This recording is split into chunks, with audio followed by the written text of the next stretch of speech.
Okay, so now we're going to talk about the division properties of exponents. So, again, when we were dealing with the other ones, we couldn't put things together that had different bases. Like when we had like a squared times b squared, you couldn't put those things together because the bases were different. Same thing with these. So, without actually finding the numbers, because you could make that into the real number and that into the real number and divide it. But that's not the point. This is faster. Okay? So the way I do it is so we have the bases of 2, then I take the bigger number, subtract the smaller number, and I put it where the bigger number is. So it would be 2 to the 7 minus 4 is 2 to the 3rd, and that would go on top. Okay? So then here, it would be 25 is bigger, 25 minus 17, so 3 to the 8th. Okay? All right, so now I'm just going to look at these separately. So I'm just going to look at this. 3 is bigger, so the G is going to be on top. So looking at the G's, 3 minus 1, so G to the 2nd. And then looking at the H's, 5 minus 2, and that would be on the top. So if it bothers you not to have a denominator, you can do that, but you don't need to. Okay, so let's look here. So we have K, so 7 minus 5 is 2 on top. M, 10 minus 3 is 7. And then the P's are an understood 1. So if you have 1 minus 1, basically they get rid of each other, but anything to the 0 power, so P to the 0, is what that could be. Anything to the 0 power equals 1. So it doesn't matter if it's P, it doesn't matter if it's a billion. A billion to the 0 power is just 1. So then it could be simplified or cleaned up to that, because that basically is just 1. Okay, so let's do some more. Okay, so what about powers with parentheses and things like that? Okay, so we're going to deal with them like we did before on Monday and Tuesday, or in the last lessons. Okay, so it's going to be, I think I'm going to bring it over here. So 3 to the 7th, P to the P is down once, so you're going to multiply those. P to the 21 over 7 to the 7th. Okay? So then you could change these to numbers if you wanted, but really, it is what it is. So that's the answer to that one. Okay. So let's distribute this to all these things. So we've got 4 to the 3rd, x to the 9th, because the x, these would get multiplied. And then 5 to the 3rd, y to the 12th. Okay, so that's just powers with parentheses and things like that. Okay, so I kind of already talked about this a couple slides ago. This would actually be 3 to the 5 minus 5, which is 3 to the 0, which equals 1. Okay? So then that's all you would write for that. Okay? All right. So regardless of everything that's in here, because when you bring this in here, it's going to make everything zeros when you multiply. So this entire whole big thing is just 1. Which, let's be honest, we kind of like that. Okay, So then we're going to look at this. Well, this becomes 1, so we can basically just say it's gone. So then we have x to the 5th and x to the 3rd. So 5 minus 3 is 2, and since the 5's on top, it would be on top. Okay? So let me show you 2 things. Okay? So if you don't want to do, if all you want to do is subtract, so one way that we can do this is we can just say 2 minus 5, okay? So then it would be c to the negative 3. But you can't have a negative exponent, so you actually have to move it. This is understood to be over 1. You actually have to move this whole thing down. So it would be c to the 3rd on the bottom. And there's just kind of an understood 1 there. Or you could do it how I've been talking about and just say, okay, 5 minus 2, and that would go where the big 1 is. So you'd go c to the 3rd. So there's 2 different ways, and really it doesn't matter which way you do it. Okay? Same thing. So if you wanted to do it the subtract 7 minus 4 and put it where the bigger 1 is,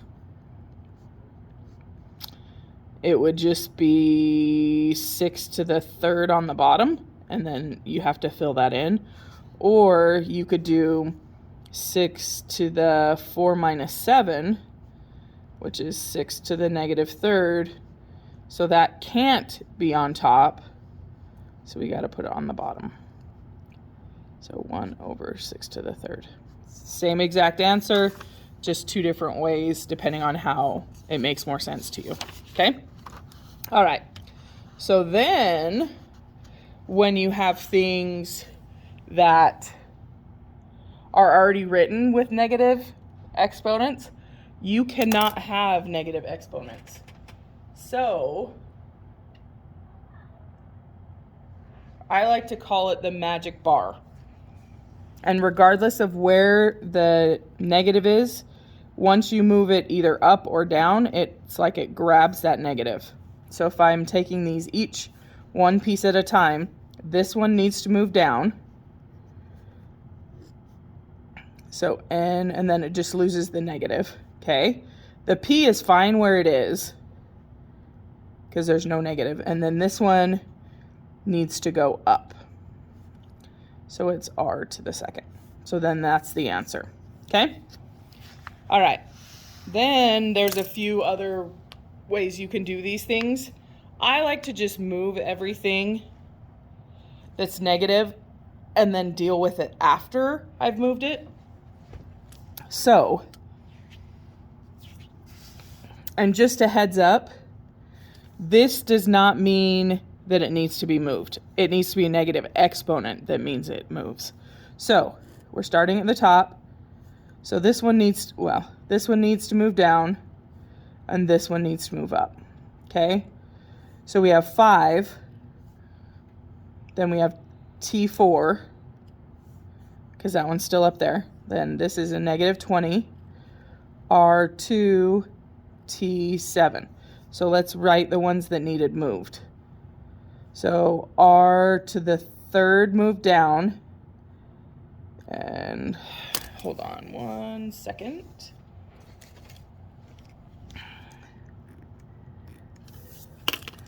So then u to the 5th goes up. Okay? So now we need to combine things that need to be combined. So here, 5 divided by 20, it's a negative 4 on the bottom. So that's gone to 1. That's a negative 4. Okay. So then we have 4 t's here and 7 t's here. So if you're just going to subtract them, you're going to put a T3 down here. So I took care of that one, took care of that one. R2 on the bottom. And then, oh, just kidding. I wasn't looking far enough ahead. So we have 2 r's and 3 r's on the bottom. So when the base is down twice, you add them. So r to the 5th and then u to the 5th is on top. Okay, so if I really wanted to be super fancy, I would change the order of these two to alphabetical order, but truly it doesn't matter. So then that would be your final answer. Okay. All right, so here we go.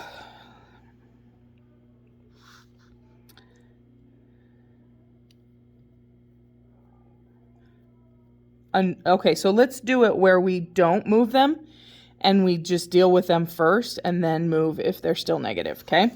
So this thing needs to be taken care of.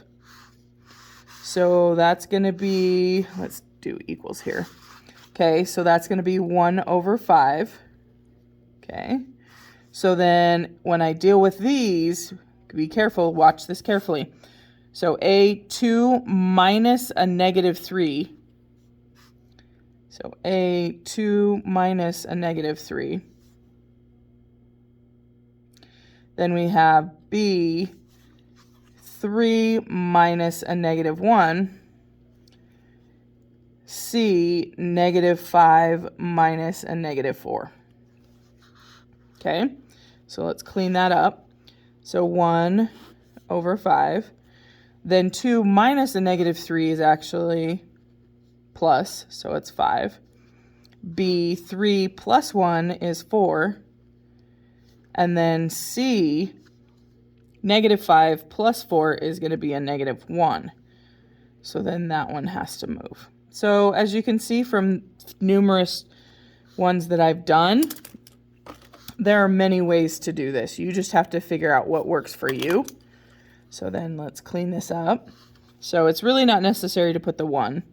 So you could have a to the 5th, b to the 4th, over 5c, or c to the 1st, okay?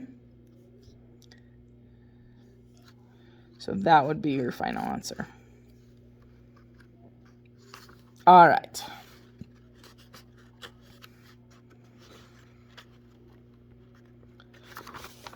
Good grief. Okay. All right. Again, this is another one of those things. You got a -1. Sorry, somebody walked in. Okay. So we have, couple things. You can distribute this into every single thing, okay? And then it ends up moving everything or not, okay? Or you can literally flip the whole thing over. And I don't say flip very often when we are doing stuff like this, but when it's a negative on the outside of the entire thing, you can just rewrite it upside down. And then especially since it's a 1, it doesn't actually change this numbers. Okay, so we're going to write it, so 4, but it doesn't change any of the signs.